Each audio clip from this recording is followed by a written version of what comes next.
Hey everyone, welcome back to The Silent Truth.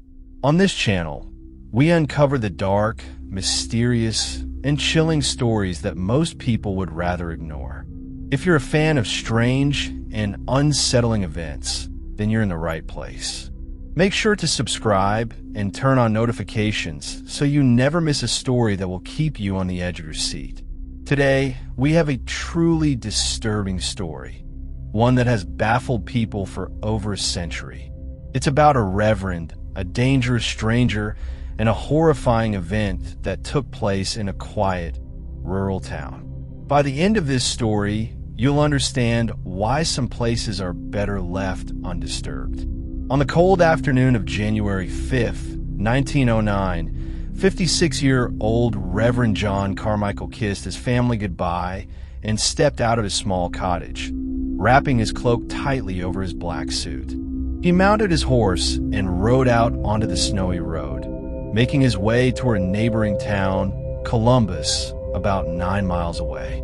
There, he was scheduled to lead a large religious revival, a sermon meant to welcome new members to his church. As he rode, he passed children playing in the snow, throwing snowballs, and building snowmen. Reverend Carmichael was well known in the area, so he often had to pause to greet townsfolk and exchange polite words. After about 30 minutes, he reached a stretch of road where the houses fell behind him. This quiet section was his favorite. It offered a rare moment of peace, allowing him to reflect on the sermon he would soon deliver. Suddenly, the sound of galloping hooves echoed behind him. Turning, the Reverend saw a disheveled man riding fast toward him. The man had slicked back, greasy hair, and wore a long, stained coat. His wide, unsettling grin made the Reverend uneasy. This was Gideon Browning, a man notorious in town for erratic behavior and a serious drinking problem. Though Reverend Carmichael hoped to avoid interaction, he greeted Gideon politely, knowing it was expected of him as the town's minister. Gideon, seemingly oblivious to social cues, immediately asked, "Reverend, can I ride with you?" Despite his hesitation, the Reverend agreed. Almost immediately, he regretted it.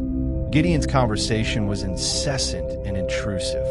He asked personal questions about the Reverend's travels, the churches he oversaw, and his upcoming revival. The Reverend, against his better judgment, answered truthfully.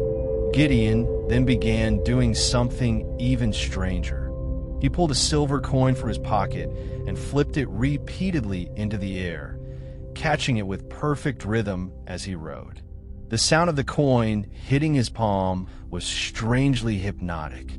Despite himself, Reverend Carmichael found his focus shifting from the annoying questions to the mesmerizing coin flips. For reasons he didn't understand, he felt a sense of calm wash over him. After a while, they arrived at a small general store at a crossroads. Gideon instructed the Reverend to go inside and purchase a new hatchet. Though confused, the Reverend complied. Handing the hatchet to Gideon, he felt an overwhelming desire to leave, yet Gideon wasn't finished. "Now," Gideon said with his eerie grin returning, "we're going to your church in Rattle Run. I'm thinking about getting married there, so I need to see it for myself." The Reverend knew Gideon was married already, but somehow he agreed.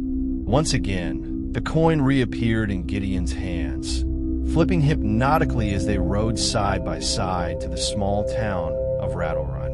Inside the church, Reverend Carmichael automatically went about lighting the stove, his mind foggy. Gideon's coin flips continued. Then, without warning, Gideon commanded the Reverend to raise his left arm, and then his right. It rose as if controlled by someone else. In that horrifying moment, the Reverend realized he was under Gideon's hypnotic influence. Before the Reverend could react, Gideon's playful grin vanished, replaced by a deadly seriousness. He approached the Reverend as the coin clattered to the floor. What happened next would shock the town for decades. The following day, Around noon, the caretaker for Reverend Carmichael's Rattle Run Church rode up to check on the building. The Reverend had planned to be in Columbus for a few days, so the caretaker wanted to make sure everything was in order. As he approached, he noticed smoke rising from the chimney. Confused, he thought, the Reverend isn't supposed to be here. Who could be inside? When he reached the front door, he found it unlocked. Instinctively, he placed his hand on the pistol at his side, then slowly pushed the door open. What he saw made him freeze. The interior of the church was soaked in blood. On the pews, walls, and altar, torn pieces of fabric littered the floor, one of which had a button he recognized from the Reverend's suit. Following the trail of blood, he noticed it led directly to the stove. Heart pounding, the caretaker approached and cautiously opened the stove. Inside was a human skull. The horror of the discovery spread quickly through the town and beyond. Within 24 hours, a massive police investigation was underway. Authorities quickly learned that the same day Reverend Carmichael had vanished, Gideon Browning had been seen in a major public fight with his brother-in-law in their hometown. Witnesses confirmed seeing both Gideon and the Reverend heading down the same road shortly after the altercation. Gideon vanished soon after, making him the prime suspect in the Reverend's brutal murder. 3 days later, 500 miles away in Illinois, a man named John Elder arrived at a boarding house. Shivering, pale, and disheveled, he asked for a room.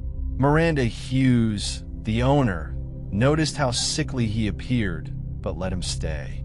Over the next few days, Elder refused all food, claiming he was fasting. Miranda left meals outside his door, but he never touched them. On the morning of January 12th, Miranda heard moaning from the outhouse. Concerned, she rushed to check and was met with a horrifying sight. John Elder, his throat slashed from ear to ear, staring up at her with wide, terrified eyes.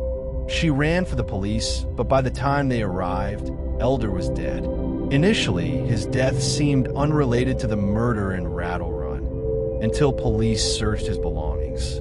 They found a blood-stained letter addressed to the sheriff of Rattle Run. The shocking truth quickly emerged. John Elder was not who he claimed to be. In fact, he was Gideon Browning. Backtracking the events, it became clear how he had lured Reverend Carmichael under false pretenses, hypnotized him, and committed the gruesome act inside the church. The coin flips that had mesmerized the Reverend were the tool of a cunning and sinister manipulation. Gideon's actions not only shocked the local community, but served as a grim reminder. Sometimes, the most ordinary-looking people can harbor the darkest secrets. A quiet town, a trusted reverend, and a manipulative stranger. This combination led to one of the most horrifying crimes of the early 20th century. The story of Reverend Carmichael and Gideon Browning continues to be a chilling example of how manipulation, obsession, and violence can converge in the most unsuspecting places. It's a story that reminds us that danger can sometimes hide in plain sight, and that the people we think we know best may not always be who they seem. If this story left you as unsettled as it did us, make sure to share it with someone who loves the strange, dark, and mysterious. And remember, the next time you think you're alone, you might not be.